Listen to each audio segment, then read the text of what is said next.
There has been something on my mind for quite a long time regarding Warframe, and I thought the best way to get my thoughts out would be to make a video. Now this isn't groundbreaking information, and me making this video will most likely not have any effect on the game, the developers, or the community, but I still feel this position should be heard for people who might be thinking the same thing. I have laid out my following concerns in an organized manner and attempt to prove a thesis of mine, at least in the best way that I can. The thesis is, the problem with Warframe is not power creep, but players insisting on more content as soon as possible. Part 1. Incomplete updates.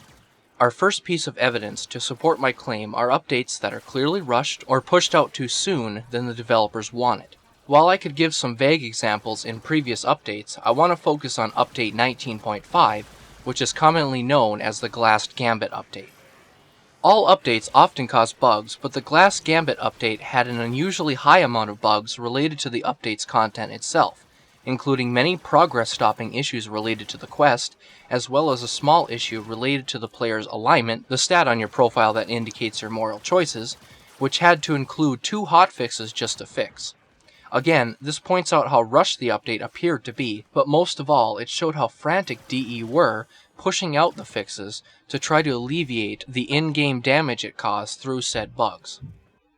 The description of the HEMA weapon implies that it uses health from enemies to create ammo, giving the user the impression that you would have to hurt or kill enemies in order to gain ammo, which is an interesting idea. The reality, however, is this was and still is not true of the weapon in any regard. While it does steal a bit of health from the player on a reload, it still uses rifle ammo pickups, causing the life-leeching ability on reloads only serving as an encouragement for getting headshots, as headshots gain the user some health. While this could also just be a case of DE wording the description improperly, this does seem like the weapon would have had mechanics it does not currently have. The Helminth Charger pet is more obvious as evidence to support my claim, as when released, and still currently, the pet was quite literally an infested charger model attached to the skeleton of a regular Kubrow. Not only does this have the exact same animation as Kubrow's, but it also barks, and armor pieces fit over invisible meshes that would normally fit a Kubrow, but does not fit the charger. It was clear that DE were pressed on time and chose to rush the Helminth out early with a placeholder model. And while later on they showcased a new model it would be receiving, DE implied that they were only doing it because players asked for one, but I don't think that is the case. I think they planned to release the Helminth with a custom model, regardless of player input, but they just ran out of time. Part 2. Disconnect from players and developers. As a part of another hypothesis I have, a side effect of the assumed rushing of content DE is putting out has caused them to shut out more player feedback and instead focus on simply putting out major changes without any kind of community input, besides maybe the design council of course, although that is minor. As a rule, you have to at least try to assume that the players of your game know what is and is not too powerful, or powerful enough for that matter. While I could get into Warframe nerfs, I don't want to get into that as it's a little more complicated, as players' opinions of Warframes changes drastically based on how they use them. Instead, I want to talk briefly about the nerf to static discharge, as an example. When it first came out, people immediately jumped on the bandwagon of it being crap, and I assume this is partly due to the Prova Vandal itself being a low-class melee weapon to begin with, so by extension, the mod is poor regardless of what it does. In reality, it made the Prova Vandal pretty effective as a crowd control weapon, almost rivaling the Jak Katayg in my opinion, due to it being able to keep a single enemy stunned for an extended period, or stun entire groups at once but for a shorter time. Now, despite the mod being overwhelmingly disliked, DE decided to nerf it. It's hard to believe, I know, but according to DE, the mod was letting the weapon deal too much damage.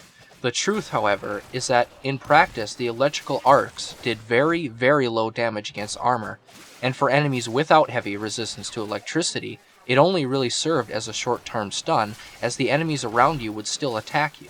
In fact, even with a single enemy being stun-locked, the low damage of the Prova Vandal meant that you could only just barely match higher-end weapons by the sheer fact of the stun-locking itself. This is just one example of a nerf nobody asked for. Digital Extremes has done this a few times, and it adds some evidence to my claim that there is a disconnect from players and developers. As an example, take the Adhesive Blast mod. When it first came out, it allowed projectiles to stick to surfaces and enemies while also increasing some of the base damage. It wasn't much, but it had more to it than just sticking. Later on, however, they nerfed it to no longer add base damage, and people saw this and mistakenly threw it away and forgot about it. In reality, while they did remove the base damage boost, stuck projectiles would deal damage and procs every second for a few seconds before exploding. This meant that while it was still a niche mod, it allowed weapons with it equipped to use less ammo to kill the same enemy due to corrosive proccing or other elemental effects. Ironically, its nerf to its current state is actually my fault. After realizing that it did not work at all in the Javlok, and it was not working correctly on the Tsar, they would stick but not deal extra damage or procs, I messaged DE Steve on Twitter, albeit it started as kind of an insult as I didn't actually expect him to reply, and eventually I told him about the bug. He said he would be looking into it and thanked me for bringing it to his attention. A month later, update 19.10 hit on February 9th, and without me even knowing it, they had completely removed this damage boost entirely rather than fixing it for the Tsar. To be fair, they stated that this extra damage was unintentional, but nerfed it without realizing that it was the only real advantage to the mod. And now the mod sits as a reminder of something that nobody knew was kinda good, but now isn't good at all anyway. My final support piece for my thesis is the result of my first and second pieces, where the rush to put out new content often places priority at more well-known or game-breaking bugs first, and this is repeated over a long period, resulting in some bugs lasting weeks, months, or in some cases even years. This was probably the longest running bug in Warframe, and a bug probably nobody even noticed. It was so unknown, in fact, that every single bug report I made about it was met with, "I have never seen this bug," and people who did not understand what I meant, if I even got a response at all. I even got one of the developers to respond to my thread, but he misunderstood what I was talking about and simply replied that it was a quote good idea and that they were working on something similar. I then replied what the bug actually was, and ironically, he never replied back. Eventually, sometime in either late 2015 or early 2016, I can't really remember, they made it so clients heard the specific sound that would play when getting a kill from a headshot, and that was the bug. For hosts, you could hear the satisfying crack when shooting the head of an enemy, but only if you were a host. For clients, there was no feedback at all other than the sound of the enemy dying. For someone who takes visual and audio feedback very seriously in video games, this was a nightmare for me for a long time, and I often chose to hit body shots specifically for the reason that I knew if I hit the head, it would not feel any better than a body shot. It might sound a little weird, but it's like the same effect of firing a real-life gun with an actual bullet compared to firing a gun that has no recoil and just plays a gunshot sound. Video games, especially FPS and shooters, are just extensions of your hand in a way, after all. This bug was more commonly known, but regardless was still rather obscure, and the main reason for that, I think, is Limbo was not a very common frame to be using. So the chances of someone even running into the bug was rather low, and if it occurred, players would probably often just think it was unrelated to Limbo.